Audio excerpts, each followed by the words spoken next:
What's up, everybody? Mark with Ecom Warriors. Welcome to a new YouTube video. In today's video, we're going to be discussing what is Shopify Exchange, and we're also going to be discussing some tips on how can you master Shopify Exchange, things to watch out for when utilizing Shopify Exchange, and just general tips and things to just understand with some examples. All right, so let's go ahead and get started. So if you've never kind of knew what Shopify Exchange was, Shopify Exchange, also known as the exchangemarketplace.com, is a place where you can buy and sell Shopify stores. If you have a store that you want to get rid of or that you want to sell, whether it has $0 in sales or whether it has $1,000 in sales, you can sell it. Okay. Prices can range. Imagine if you've ever been to flippa.com, it's another example. These are websites that can either profit nothing, maybe lose money, websites that maybe have made hundreds of thousands of dollars, but either way, they're all on utilizing the Shopify platform specifically. Exchange is a company created by Shopify, or a website or a little venture that Shopify itself has full ownership of. So just to go ahead and explain, you could sign into your Shopify account here. You could choose to sell your business. When it says sell your business, remember, guys, it's specifically Shopify.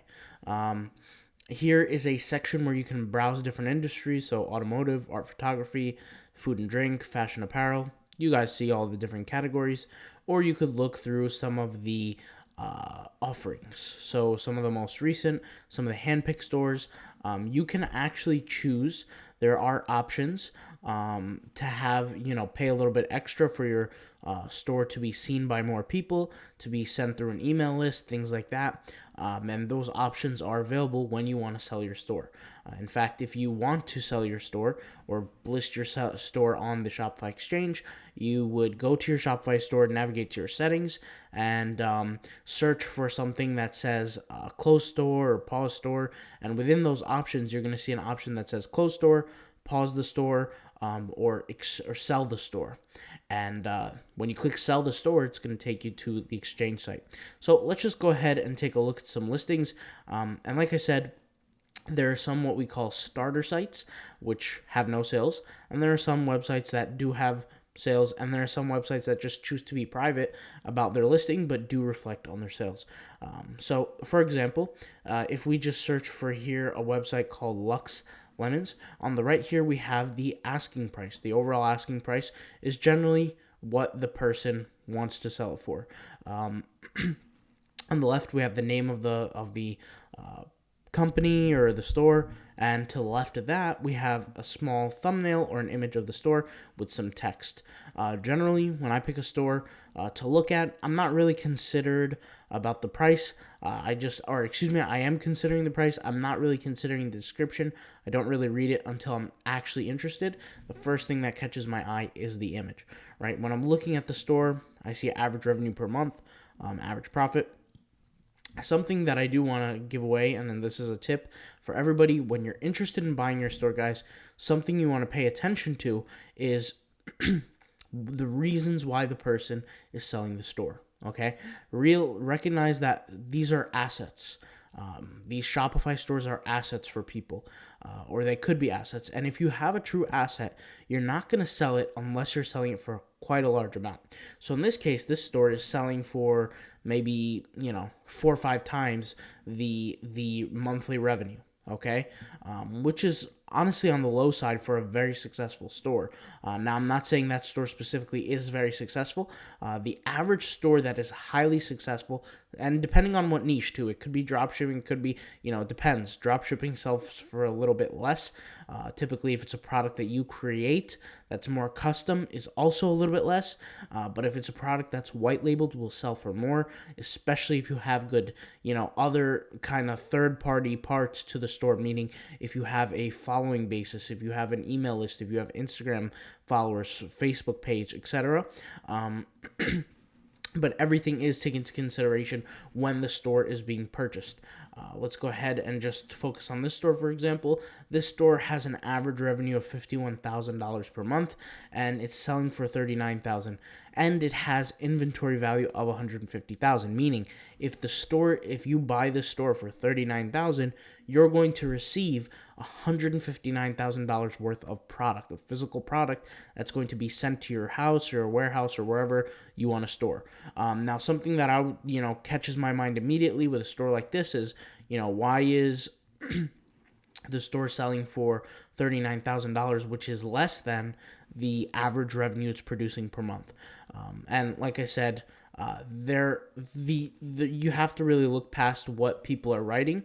You take the writing into consideration, but that's not necessarily the case.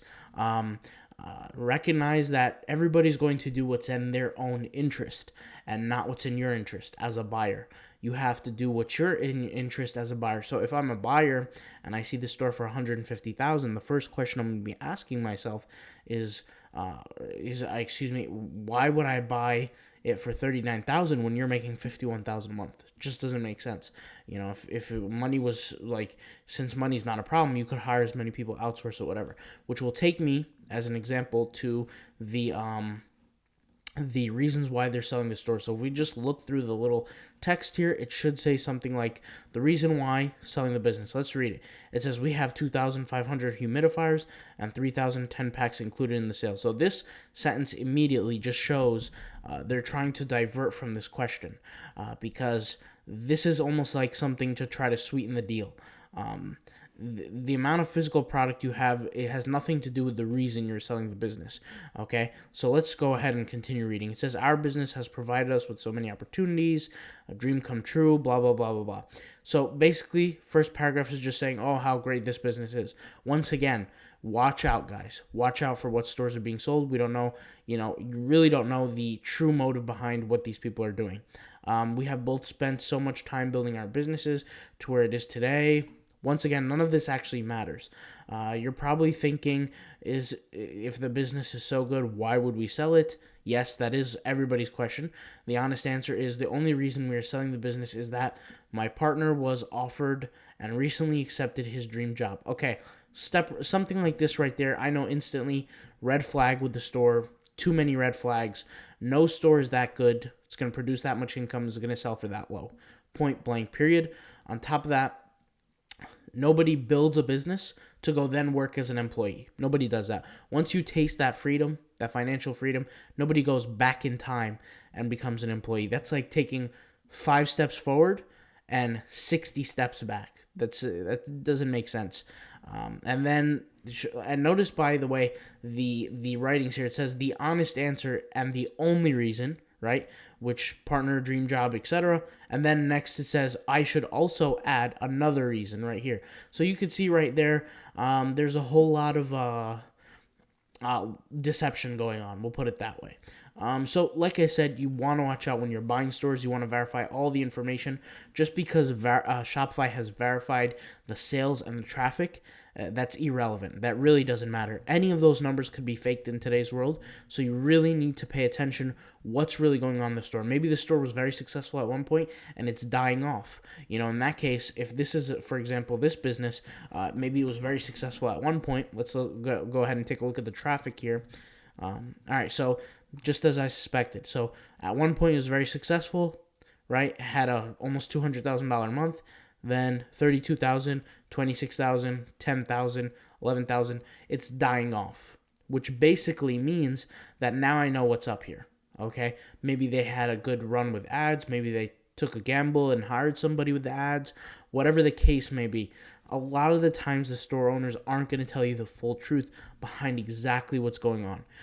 That's why you have to, I don't want to say disregard what what the Shopify sellers say.